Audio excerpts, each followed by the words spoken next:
আপনারা দেখেছেন কি যে মা বোনেদেরকে যেখানে নিরাপত্তা দিতে পারছে না, যেখানে শিশুদের নিরাপত্তা নেই, সেখানেই তৃণমূলের সোনাচোর নেতা সিকিউরিটি পায়।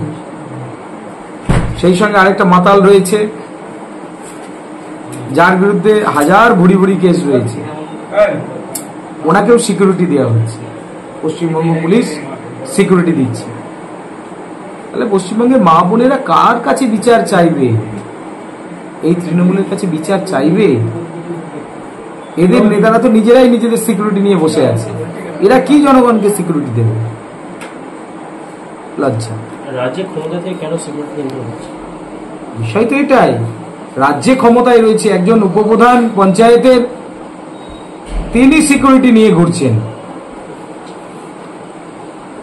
কেউ সোনা চুরি করে এসছেন, তিনি সিকিউরিটি নিয়ে ঘুরছেন।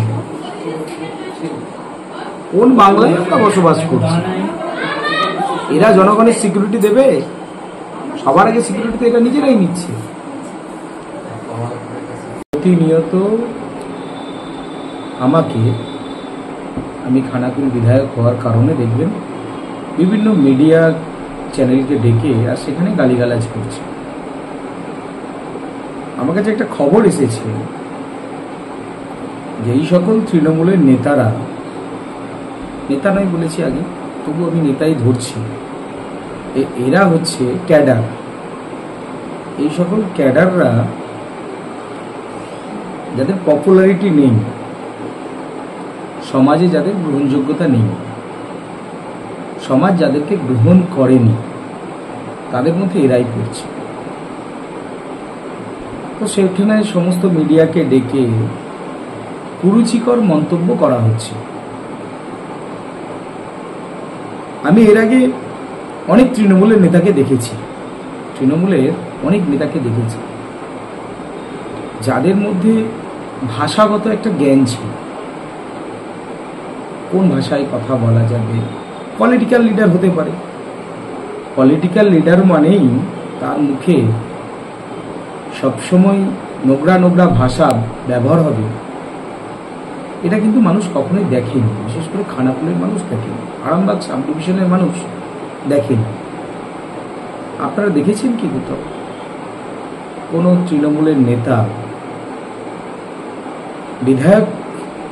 বিধায়কই হয়, তার সেই যে পদমর্যাদা রয়েছে সেটাকে কলুষিত করার জন্য কোনো সময় বলছে বিধায়কের চামড়া তুলে নেব, কোনো সময় বলছে বিধায়ককে মেরে মাটিতে পুঁতে দেব, কোনো সময় বলছে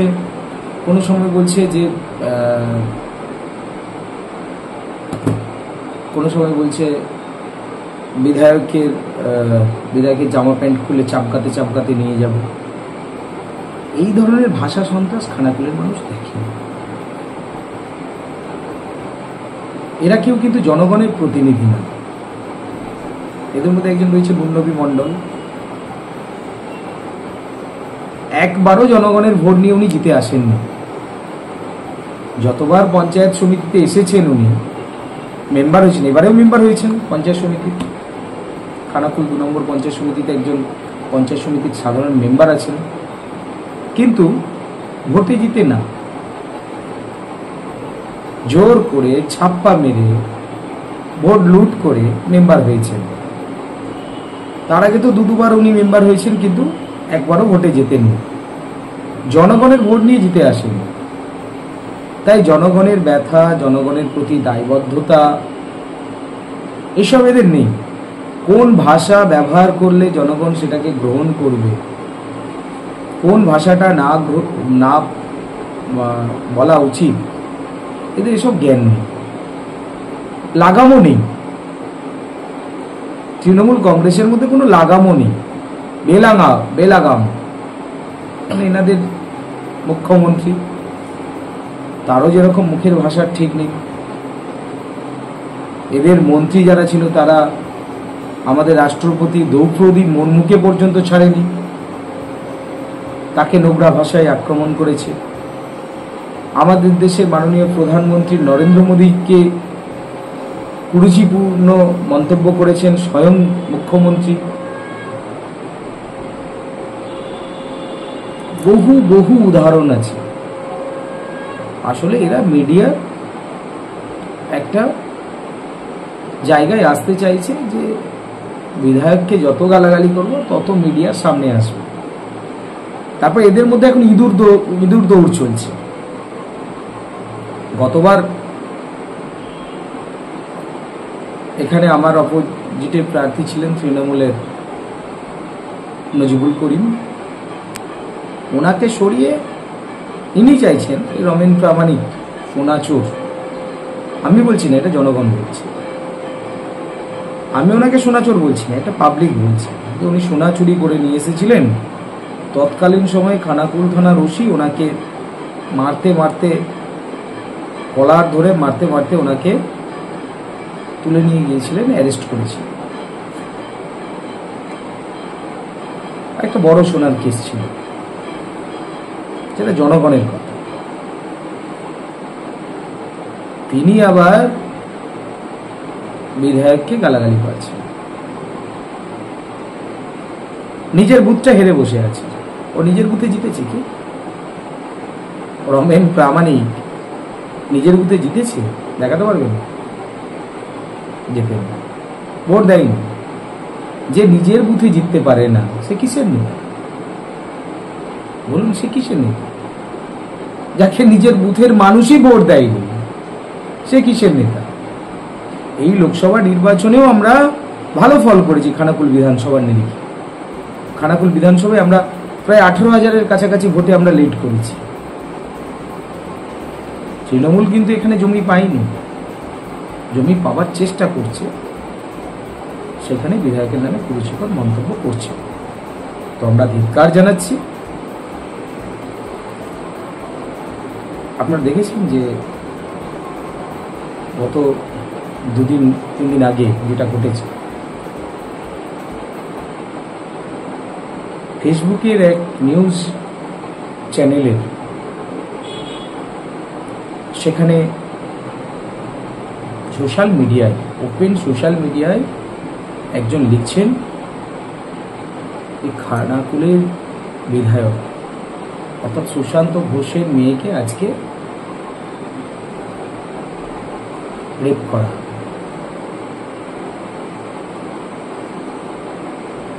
কিভাবে হলো, কেন হলো? আসলে এই যে মাফিয়ারা এখন তৃণমূল কংগ্রেসের মূল নেতৃত্বে এসেছে, এরা মাফিয়া ছাড়া কিছু নয়, সবকটা মাফিয়া বলা চলে এদেরকে। কারণ এদের যে উস্কানিমূলক বক্তব্য, এদের যে কুরুচিপূর্ণ মন্তব্য, এদের এই কুরুচিপূর্ণ মন্তব্য, নোংরা ভাষা দেখে কিছু অ্যান্টি সোশ্যাল আরো তারা তাদের দৌরাত্ম্য বাড়াচ্ছে। অর্থাৎ যে শান্ত খানাকুল রয়েছে, ভবিষ্যতেও ছিল, আগামী দিনেও আমরা রাখার চেষ্টা করছি এই খানাকুলকে শান্ত করে রাখার, যেখানে হিংসা থাকবে না, সবাই ভালোভাবে বসবাস করবে। আজকে দেখুন তো, আমাদের এতগুলো পঞ্চায়েত আছে, খানাকুল বিধানসভায় 11টা পঞ্চায়েত বিজেপির চলছে, প্রত্যেকটা জায়গায় মানুষ শান্তির সহিত বসবাস করছে, কোথাও অশান্তি নেই, সুন্দরভাবে মানুষ জীবনযাপন করছে। খানাকুল 2 নম্বর পঞ্চায়েত সমিতি আমরা পেয়েছি, কোথাও হিংসা হতে দিইনি। কিন্তু তৃণমূল কংগ্রেস খানাকুলের বুকে হেরে গিয়ে এরা জনগণের উপর অত্যাচার চালাচ্ছে। উনি রমেন প্রামাণিক বলছেন, আমার ওনার নাম নিতে আমি ইচ্ছুক নই, তবু নামটা নিয়ে ফেললাম, লজ্জা লাগছে ওনার নামটা নিতে। উনি বলছেন যে বিধায়ক নাকি ইচ্ছাকৃতভাবে ওনার মেয়ের নামে এই ধরনের পোস্ট করছে। দেখুন, আমি একজন মেয়ের বাবা, আমি আমার মেয়েকে যেরকম ভালোবাসি, তেমনি প্রত্যেকটা শিশুকেই আমি ভালোবাসি।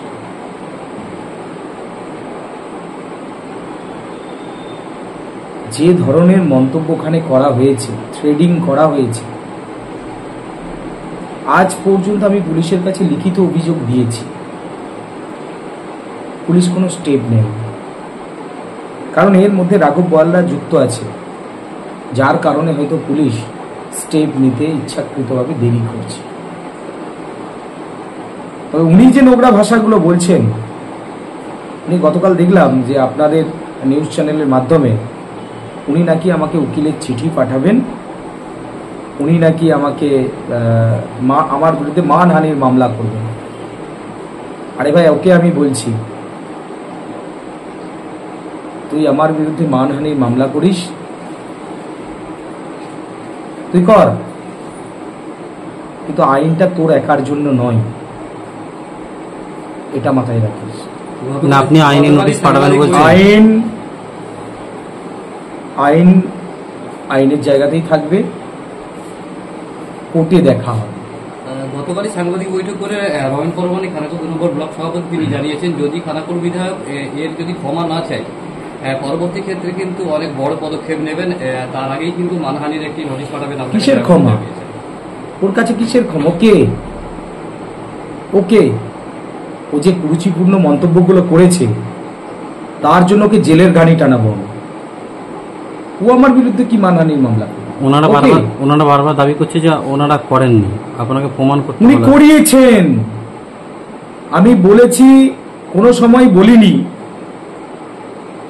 যে উনি নিজের ফোন থেকে এটাকে করেছেন, কিন্তু বেআইনি কাজে উনি মদত দিয়েছেন, এটা করানোর জন্য উনি মদত দিয়েছেন। উনি যে ভাষায় গত কয়েকদিন ধরে নিউজ চ্যানেলে বক্তব্যগুলো দিয়েছে, সব বক্তব্যের তার যে মূল বিষয়গুলো, যে হুমকিগুলো, সেগুলো কিন্তু আমি সবগুলো সংগ্রহ করেছি। সমস্ত বিষয়গুলো আমি সংগ্রহ করেছি, সমস্ত বিষয়গুলো নিয়ে আমি হাইকোর্টে যাব। উনি যে ভাষায় কথা বলেছেন, যে নোংরা ভাষায় হুমকি দিয়েছেন, বিধায়ককে ধরে চাপকাবো, বিধায়ককে জামা প্যান্ট খুলে পেটাবো। আবার উনি দেখলাম গত কাল বা পরশু এরকম একটা নিউজে আমি দেখলাম, সেখানে উনি বলেছেন বিধায়ককে জামা প্যান্ট খুলে মারতে মারতে উনি রাজহাটি পর্যন্ত নিয়ে আসবেন। কত বড় ভাই নেতা হয়েছ তুমি! আমরা চুপ করে বসে আছি বলে তুমি এটা ভেবো না। আমি আপনাদের মাধ্যম দিয়ে ওই সোনা চোরটাকে বলতে চাই, তুমি এটা ভেবো না, এটা খানাকুল, এটা মনে রেখো। আমরা দুর্বল নই, কিন্তু আমরা আইন শৃঙ্খলায় বিশ্বাসী, আমরা গণতন্ত্রে বিশ্বাসী, আমরা সমাজকে রক্ষা করার জন্য আজকে এই রাজনীতিতে এসেছি। সমাজের যে অবক্ষয় চলছে, সেই অবক্ষয়কে রোধ করার জন্য আমরা কিন্তু রাজনীতিতে এসেছি। রাজনীতি থেকে টাকা ইনকাম করে খাওয়া বা নিজের কোটি কোটি টাকার সম্পদ বানানো, এটা আমাদের উদ্দেশ্য নয়। আমাদের উদ্দেশ্য একটাই, যে সমাজকে সংস্কার করতে হবে, সমাজকে দুর্নীতিমুক্ত করতে হবে, একটা সুন্দর পরিবেশ, সুন্দর সমাজ খানাকুলের মানুষকে উপহার দিতে হবে। এই জন্য আমরা রাজনীতিতে এসেছি। তো উনি যদি ভাবেন যে এই মিডিয়ার মাধ্যমে ধমকানি চমকানি দেবেন, দেখুন কুকুর প্রচুর চেঁচায়, রাস্তা দিয়ে আপনি যাচ্ছেন, কারো বাড়িতে কুকুর রয়েছে, ঘেউ ঘেউ করে অনেক চেঁচিয়ে ফেলবে। ঠিক এরাও কিন্তু এই জাতের মানুষ, প্রচন্ড চেঁচায়। আমরা চেঁচাই না। জনগণ যেদিন ওকে ল্যাম্পপোস্টে বেঁধে রাখবে, সেদিনই ও টের পাবে যে এই খানাকুলবাসী হিংসা চায় না, কিন্তু ল্যাম্পপোস্টে বেঁধে রাখতে পারে খানাকুলবাসী। এরকম অনেক উদাহরণ রয়েছে। ভাষা সংযত করার প্রয়োজন রয়েছে। ওনাদেরকে বলবো, ভাই আবার স্কুলে ভর্তি হও। অনেক শিক্ষক শিক্ষিকা এখানে রয়েছেন, ভালো ভালো শিক্ষক শিক্ষিকা রয়েছেন খানাকুল, তো তাদের কাছ থেকে ভাষা শিখে আসো। কারণ তোমাদের দলের মধ্যে ভালো ভাষা কেউ বলে না, সবাই নোংরা ভাষাতেই কথা বলে, সবাই নোংরামোটা করতেই বেশি ভালোবাসে। তাই বলছি, আবার স্কুলে নতুন করে ভর্তি হবে। ভর্তি হওয়ার প্রয়োজন রয়েছে ওদের। আপনি স্কুলে আইনি ভর্তি হোক, পড়াশোনা শিখুক, আবার ভালো ব্যবহার করতে শিখুক, তবে না নেতা হবে, তবে না জনগণ গ্রহণ করবে। দুজনকে গালাগালি ফিরে ফেললাম, মিডিয়ার হাইলাইটে চলে এলাম, এটা এইভাবে নেতা হওয়া যায় না। নেতা হতে গেলে তাকে ভদ্রতা শিখতে হয়, সমাজের সাথে মিশতে হয়। আসলে এরা কেউ সমাজের সাথে মেশেনি। আপনি দেখুন, কারো সমাজের সাথে কোনো রিলেশন নেই, শুধুমাত্র টাকা কামাবো, টাকা কোটি কোটি টাকা লুট করব, এই মানসিকতাতেই এরা বিশ্বাসী। অনেক তৃণমূলের নেতা ছিল, ভালো ভালো নেতা ছিল, তাদের সাথে আমার সম্পর্ক রয়েছে। তারাও যে ভাষাটা বলে, কমসে কম যে ভাষায় কথা বলে, আমার সাথে অনেক তৃণমূল নেতার ফোনে কথা হয়। এই খানাকুলের অনেক তৃণমূল নেতা আমার সাথে কথা বলে, ফোনেও কথা বলে, কিন্তু তারা এরকম নোংরা না, এত অভদ্র না। সাধারণ মানুষ দাবি করছে যে বিভিন্ন রাজনৈতিক দল তারা কিন্তু মাইক্রোফোন হাতে পেলে কুকথা বলছে। বিভিন্ন স্পেসিফিক যদি নাম বলা যায়, তৃণমূল, বিজেপি বিশেষ করে এটা করছে। এটা সাধারণ মানুষের দাবি, এবং সেই জায়গায় তারা শুনতে অভ্যস্ত নয়। তারা চাইছে তাদের ছেলে মেয়ের স্বার্থে যে কুরুচিকর মন্তব্য, একে অপরকে ব্যক্তিগত আক্রমণটা যাতে বন্ধ হয়, সাধারণ মানুষের দাবি। এটা নিয়ে কি রাজনৈতিক দল আপনাদের পক্ষ থেকে ভাবা হবে? দেখুন, আমাদের বিজেপির পক্ষ থেকে কুরুচিপূর্ণ মন্তব্য কিন্তু সাধারণত কেউ করে না। আপনি দেখুন, আমাদের বিভিন্ন জায়গায় যে সভা সমিতিগুলো হয়, আপনি লক্ষ্য রাখবেন, ঠিক আছে, আমাদের সভা সমিতিতে হলেও কেউ কুরুচিপূর্ণ মন্তব্য করে না। আমাদের মধ্যে একটা ভদ্রতা রয়েছে, একটা শিষ্টাচার রয়েছে, সেই শিষ্টাচার মেনেই আমরা কাজ করি। ভারতীয় জনতা পার্টি, আমরা প্রথম দেশের কথা বলি, দেশের স্বার্থের কথা বলি, তারপর দল, তারপর ব্যক্তি। কিন্তু এই তৃণমূল দলটার কাছে ব্যক্তিটাই হচ্ছে প্রধান, অর্থাৎ দলের আগে ওদের ব্যক্তি, তারপর ওদের দল। তাই যারা এই নোংরা ভাষা ব্যবহার করছে, এরা কিন্তু এদের দলের কথা কেউ চিন্তা ভাবনা করে না, যে দলের ভোট কমলো কি বাড়লো, এইসব চিন্তা ভাবনা করে না। এদের লক্ষ্য একটাই, যে আমাকে নেতা হতে হবে, একে গালাগালি পেরে, ওকে গালাগালি পেরে। দেখবেন হঠাৎ করে কিছুই নেই, হঠাৎ করে মিডিয়ায় বসে গেছে, 10টা মিডিয়াকে ডেকে নিয়ে গিয়ে বিধায়ককে গালাগালি পাচ্ছে। একটাই কারণ, নাকি উনি টিকিট নেবেন, সোনাচোর নাকি টিকিট নেবেন, বিধানসভার টিকিট নেবে, ওই জন্য এমএলএ কে গালাগালি পারতে হবে। এদেরকে দেখে করুণা হয়, আমার লজ্জা লাগে। ব্লক সভাপতি আপনার বিরুদ্ধে কথা বলতে গেলে তার আগে আপনাকে পুরুল জানি বলছে, এই নিয়ে কি বলবেন? না, আমি তো বললাম, তার বিরুদ্ধে কথা বলতে গেলে সোনাচোর বলছে কেন? আমি তো বললাম আপনাকে, উনি ঠিক করে দেবেন না, কিন্তু উনি যে ভাষায় কথা বলছেন, সেটার জন্য মানুষ আগামী দিনে ওনাকে দেখবেন, নিশ্চিত দেখবেন। খানাকুলের মানুষ শান্তিপ্রিয় মানুষ। আপনিও তো ওনাকে সোনাচোর বলছেন। সোনাচোর তো সোনাচোরই থাকবে। না, আমি কি সোনাচোর ভুল বলছি নাকি? জনগণ বলছে, পাবলিক বলছে, সবাই বলছে। পুলিশে আপনি গিয়ে খবর নিন, পুলিশের রেকর্ড দেখুন, যে সত্যিই কি সোনাচোরের সাথে উনি যুক্ত আছেন কিনা। আমি তো মিথ্যে কথা বলছি না, বাস্তব কথা বলছি। ওনার দলের নেতারাই বলেছেন। কয়েকদিন আগেই তো আপনি দেখলেন, ওই ওনাদের আরেক নেতা ছিল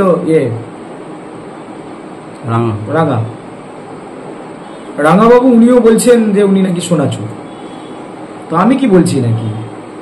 জনগণ বলছে, পাবলিক বলছে। আশেপাশে খোঁজ নিন, অলিতে গলিতে খোঁজ নিন, সবাই একই কথাই বলবে। এটা আমার কথা না, এটা অলিতে গলিতে সাধারণ মানুষ সবাই বলা বলি করে এই কথাটা। নবী মন্ডল বলছে যে সামনে বিধানসভায় খানাকুলের মানুষ আপনাকে ছুঁড়ে ফেলবে। কাকে ছুঁড়ে ফেলবে সেটা ওরা দেখতে পাবে। পরপর 3টে ইলেকশন, 2021 বিধানসভা ইলেকশন, সম্পূর্ণরূপে তৃণমূল কংগ্রেসকে ছুঁড়ে ফেলে দিয়েছে খানাকুলের মানুষ। 2023 পঞ্চায়েত ইলেকশন, ওই নবী মন্ডলের নেতৃত্বে নতিবপুরে 2021 বিধানসভা নির্বাচনের পর 21টা ঘরকে জ্বালিয়ে দেওয়া হয়েছিল। একটা ওষুধের দোকানকে জ্বালিয়ে দেওয়া হয়েছিল, তার সঙ্গে কিছু খাঁচায় পাখি বন্দি ছিল। দেখুন নুননবী মণ্ডলের নামে এফআইআর আছে। সেই পাখিগুলোকে অ্যাসিড দিয়ে জ্বালিয়ে দিয়েছিল ওই নুননবী মণ্ডল। ওরা মানুষ, ওদের রেকর্ড কি আছে এলাকাবাসী বলবে, আমার কি রেকর্ড আছে সেটা এলাকাবাসী বলবে। ওদের কাছ থেকে আমি নেব, সার্টিফিকেট নেব। ভোট কাকে দেবে জনগণ সেটা জনগণ জানে। আমার সাথে জনগণের কি সম্পর্ক হচ্ছে সেটা জনগণ দেখবে। উনি তো বলবেন না মানুষ আমাকে ছুড়ে ফেলবে কি মানুষ আমাকে গ্রহণ করবে, সেটা আমি বুঝে নেব। কিন্তু মানুষ কি ওদেরকে গ্রহণ করেছে? 2023 পঞ্চায়েত নির্বাচনে 11টা পঞ্চায়েতে বিজেপি জয়ী হয়েছে। 11টা পঞ্চায়েতে আমরা ভোট গঠন করেছি, পঞ্চায়েত সমিতিতে ভোট গঠন করেছি। উনি কি ভোটে জিতে এসেছেন নাকি? খোঁজ নিয়ে দেখুন নুননবী মণ্ডল, উনি যে পঞ্চায়েত সমিতির আসন থেকে দাঁড়িয়েছেন, এই লোকসভা নির্বাচনে ওই পঞ্চায়েত সমিতির আসনটা কি উনি ধরে রাখতে পেরেছেন? লিড আছে ওনার পঞ্চায়েত সমিতির আসন থেকে? দেখাতে পারবেন? পারবেন না, হেরে গেছেন। তা কিসের নেতা? জনগণ তো ওনাকে ছুড়ে ফেলেছে, আমাকে ছুড়ে ফেলেনি। খানাকুলের মানুষ আমাকে 2021 সালে 12,500 সামথিং ভোটে আমাকে জয়ী করেছিল। 2024 লোকসভা নির্বাচনে সেই লিড আরো 5,500 আমাদের বেড়েছে। আমাদের ভোট কমেনি, ভোট কমেছে তৃণমূলের। এটা তৃণমূল আগে ওদের নিজেদের চরিত্র চেঞ্জ করুক, কথাবার্তা ভদ্রতা এসবগুলো শিখুক। আমরা কিন্তু হেরিনি, এটা যেন ওরা মাথায় রাখে। শেষ প্রশ্ন, যেটা নিয়ে কদিন ধরেই উত্তপ্ত হয়ে উঠছে খানাকুল, আপনি নিজের ফেসবুকে পোস্ট করেছেন যে রমেন পরামানিকের নেতৃত্বে বা সে ফেক অ্যাকাউন্ট দিয়ে কাউকে দিয়ে আপনার মেয়ের নামে কুরুচিকর মন্তব্য করা হয়েছে। সেই নিয়ে কালকে যে সাংবাদিক সম্মেলন করেছে আপনাকে আইনি নোটিশ পাঠানো হয়েছে, ক্ষমা চাইতে বলা হয়েছে, নাহলে তো প্রমাণ করতে বলা হয়েছে। আপনিও কি আইনের দ্বারস্থ হবেন? আমি তো আইনেই আছি, আইনের দ্বারস্থ হয়েছি অলরেডি। আমি থানায় এই নিয়ে অভিযোগ করেছি, কোর্ট বিষয় দেখবে। আর উনি কে? ওনার কাছে ক্ষমা চাইতে যাব? কোন হুনু উনি? কোর্টে যা হবে, কোন হুনু দাস উনি? উনি বিধায়ককে খুনের হুমকি দেবেন, উনি বলবেন মেরে চামড়া গুটিয়ে দেব। উনি বলছেন বিধায়ক লেজ গুটিয়ে পালিয়ে গেছে ভয়েতে ওনাকে দেখে। কে পরিস্থিতি খারাপ করছে, পরিবেশটাকে আজকে উত্তপ্ত কে করছে? রমেন প্রামাণিক। ওনার কাছে আমরা ক্ষমা চাইব, অ্যান্টি সোশ্যাল কোন ব্যক্তির কাছে আমরা ক্ষমা চাইব। তাহলে বলছেন আইনি লড়াই হবে? হবে, আইনি লড়াই হবে, নিশ্চয়ই কোর্টে হবে, কোর্টে দেখা হবে। আসুক কোর্টে, নিশ্চয়ই। আমরা তো এরকম অনেক লড়াই লড়ছি কোর্টে, এই লড়াইও লড়বো, কিন্তু খানাকুলবাসীর জন্য লড়বো। এই অভদ্রতা অপসংস্কৃতিকে আমরা সম্পূর্ণরূপে বিসর্জন দেব, তার জন্য আমরা লড়াই করব। রমেন পরামানিক বলছে খানাকুল থেকে বিজেপির মাটি সরে যাচ্ছে আস্তে আস্তে, তাই বুঝতে পেরে সুশান্ত ঘোষ নিজের মেয়েকে নিয়ে রাজনীতি করছে। আমার মেয়েকে নিয়ে রাজনীতি করার মতন এতটা দুর্ভাগ্য আমার হয়ে ওঠে না, ঠিক আছে? আমরা এতটা নেমো খারাম না যে আমার মেয়েকে রাজনীতির ময়দানে নিয়ে গিয়ে সেখান থেকে ফায়দা তুলতে হয়। কি পোস্ট করেছে না করেছে আমি সোশ্যাল মিডিয়ার হ্যান্ডেলে সব পোস্ট করেছি, আপনারা দেখুন। আমি তো আপনাদের মিডিয়া যে গ্রুপ আছে সেই গ্রুপেও দিয়েছি। কোন জায়গা থেকে পোস্ট করেছে, কে পোস্ট করেছে, সেটা খুঁজে তথ্য বের করার দায়িত্ব পুলিশের। পুলিশ মন্ত্রীকে মমতা ব্যানার্জি, তার পুলিশে এখনো বের করতে পারছে না কে বিধায়কের মেয়েকে হুমকি দিয়েছে। দায় কার? দায়িত্ব কার? সিবিআই আসবে নাকি এর জন্য? খুঁজে বের করার দায়িত্ব কার? রাজ্য পুলিশের। আমি তো আমার কমপ্লেন করেছি, তো বের করুক, খুঁজে বের করুক, তাকে আইনের জায়গায় নিয়ে আসুক, শাস্তি দিক পুলিশ। অভদ্রতা মানুষ বেশি দিন সহ্য করবে না। শেষ করছি।